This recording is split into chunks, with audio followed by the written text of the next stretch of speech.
श्री शिवाय नमस्तुभ्य मित्रों, जय महाकाल, हर हर महादेव। तो मित्रों, कैसे हैं आप सब? आशा करते हैं बहुत अच्छे होंगे।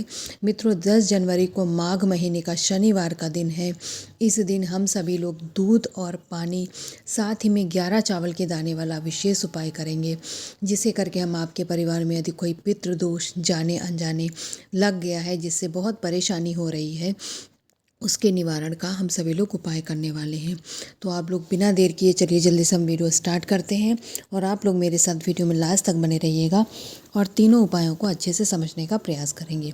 सबसे पहला उपाय जो हम यहाँ पर करने वाले हैं, जब पितृदोष लग जाता है जाने अनजाने में, तो बहुत सारी परेशानियाँ हमारे परिवार में, हमारे फैमिली के मेंबर्स को होती हैं, और हमें समझ में नहीं आता कि आखिर यह पितृदोष के कारण हुआ है।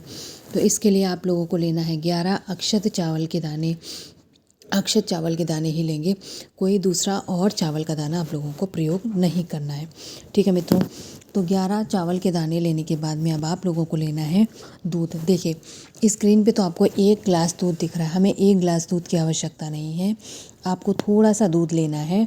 मान लीजिए 2 से 4 चम्मच गौ माता का कच्चा दूध लीजिएगा, पक्की दूध का इस्तेमाल नहीं करना है।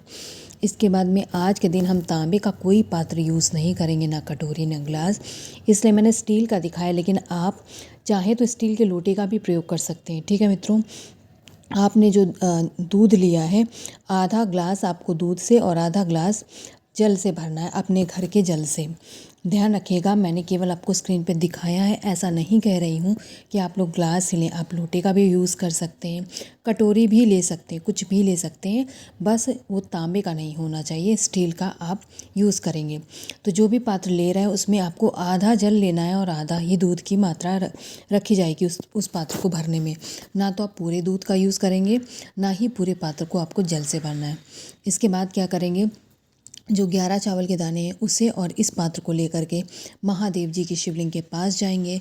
सबसे पहले तो नॉर्थ डायरेक्शन यानी कि उत्तर दिशा में मुख करके खड़े होना है, और इसके बाद में जो आपने 11 चावल के दाने लिए हैं उसे अपने दाहिने हाथ में रखेंगे और अपने पितरों से निवेदन करेंगे, विनम्र निवेदन, जो भी जाने अनजाने में आपसे पितृदोष लगा है उसके लिए आपको उनसे क्षमा याचना करनी है, और इसके बाद में अपने परिवार में हो रही परेशानियों के लिए उनसे निवेदन करना है कि पितृदेवता, हमसे जाने अनजाने में जो भी गलती हुई है उसके लिए आप हमें माफ़ कर दें, क्षमा दें, और हमारे परिवार को अपना आशीर्वाद प्रदान करें। हमारे परिवार पे बहुत संकट आए हैं, आपकी फैमिली परेशान है, उसके लिए निवेदन करेंगे। और उसके बाद चावल के दानों को महादेव जी की शिवलिंग के ऊपर समर्पित करके 1 लोटा जल महादेव जी की शिवलिंग के ऊपर श्री शिवाय नमस्तुभ्यं मंत्र का जाप करके चढ़ा देंगे। जैसे ही जल आप नीचे चढ़ाएंगे, नीचे इस तरीके से गिरेगा, और आपको पता है जलाधारी से जैसे ही जल नीचे गिरता है वही स्थान हमारे पितृदेवता का होता है।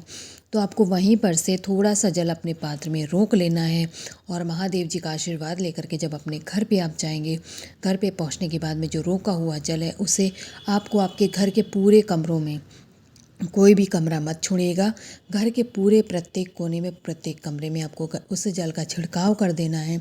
इतना करने से मित्रों, आप लोगों के घर में जो भी पितृदोष लगा है वो दूर हो जाएगा और आप लोगों को आराम मिलेगा। इस तरीके से पहला उपाय करेंगे। और दूसरा उपाय करेंगे जो कि रोग बीमारियों को दूर करने का है।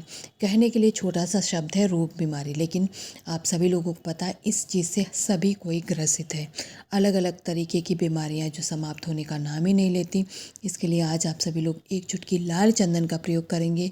साथ ही जो हरी वाली दूर्वा होती है 5 या 7, यदि उससे भी अधिक आप लेना चाहते हैं तो आज मना ही नहीं, आप ले सकते हैं। इतना लेने के बाद में मित्रों, आपको 1 बेलपत्री भी लेनी है, जो महादेव जी की सबसे प्रिय वस्तु है। ध्यान रखिएगा, खंडित बिल्कुल नहीं होनी चाहिए। लाल चंदन जो लिया है उसे बेलपत्री की बड़ी वाली पत्ती पे आप लोगों को उस लाल चंदन को लगाना है। लगाने के बाद में आपने 5, 7, 11 जितनी भी आपने हरी वाली दूर वाली है उसे इसी चंदन के ऊपर आपको एक एक करके, पूरी एक साथ नहीं रखेंगे बल्कि एक एक करके अगर आप चिपकाएंगे तो आसानी से चिपक जाएंगे। जैसे त्रिपुंड बनता है ना मित्रों, कुछ इस तरीके से ही बेलपत्री के ऊपर चंदन में ये जो दूर्वा है आपकी चिपक जाएगी। इस तरीके से इसे तैयार करेंगे। इसे तैयार करने के साथ ही आपको तांबे का, अब इस उपाय में आप तांबे का कलश यूज कर सकते हैं। उस उपाय में मैं आपको पता ही है, क्योंकि दूध का जो पात्र होता है वो तांबे का यूज़ नहीं करते अगर हम दूध डाल रहे हैं तो।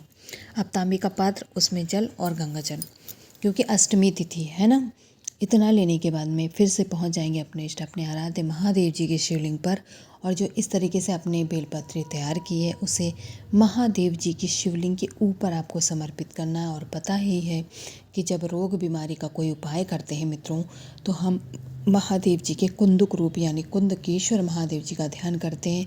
तो आप लोगों को कुंदकेश्वर महादेव जी का स्मरण करके उन्हें आपके शरीर में जो भी रोग बीमारी है उसे दूर करने का निवेदन करेंगे। अगर कोई असाध्य रोग है जिसका कोई तोड़ ही नहीं है तो उसके लिए भी निवेदन करेंगे कि आपको उसमें राहत मिले।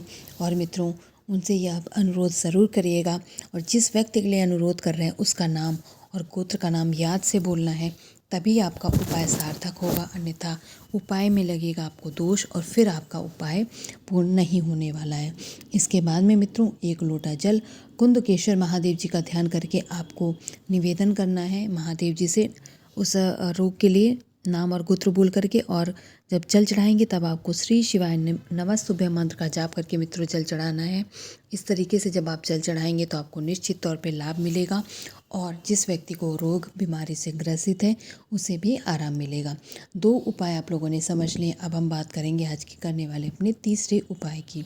मित्रों, तीसरा उपाय बहुत सिंपल सा है, क्योंकि ये आपकी इच्छाओं को पूरा करने वाला उपाय है। आपको आटे का या फिर मिट्टी का कोई एक दीपक ले लेना है, और उसी दीपक में आपको लगाना है घी की गोल वाली बाती। लंबी बाती का यूज़ नहीं करेंगे इस उपाय में, हम गोल बाती का ही प्रयोग करेंगे। इतना इस तरीके से दीपक तैयार कर लीजिएगा। और आज के दिन आप सभी लोगों को जलाना है इस दीपक को आंवले पेड़ के नीचे। ठीक है, आंवले का पेड़ होना चाहिए, कोई और पेड़ आपको यूज़ नहीं करना है मित्रों। वहाँ पर जाना है, सिंपल सा आपको आपकी जो भी विशेष जो भी मनोकामना है उसे यहाँ पर आपको बोलना है, और बोलने के बाद में इस दीपक को प्रज्वलित कर दीजिएगा। प्रज्वलित करने के बाद ही आपको विशेष बोलनी है मित्रों कम से कम 5 बार। और आज के दिन हमें इस पर कुछ भी नहीं डालना है, क्योंकि इस उपाय में केवल इतना ही बताया था पूज्य गुरु जी ने। इस तरीके से जला देंगे तो आपकी जो मनोकामना बहुत जल्दी पूर्ण हो जाएगी। सिंपल सा उपाय है, ज़्यादा तामझाम बिल्कुल नहीं करना है मित्रों। सिंपल सा दीपक तैयार करके और ले करके आपको आंवले पेड़ के नीचे जला देना है, और अपनी विशेष भी अपनी मनोकामना भी आपको यहाँ पर मांग लेनी है। तो इस तरीके से आपको इस जो माघ महीने के शनिवार के दिन करने वाले तीनों उपायों को मैंने समझाया।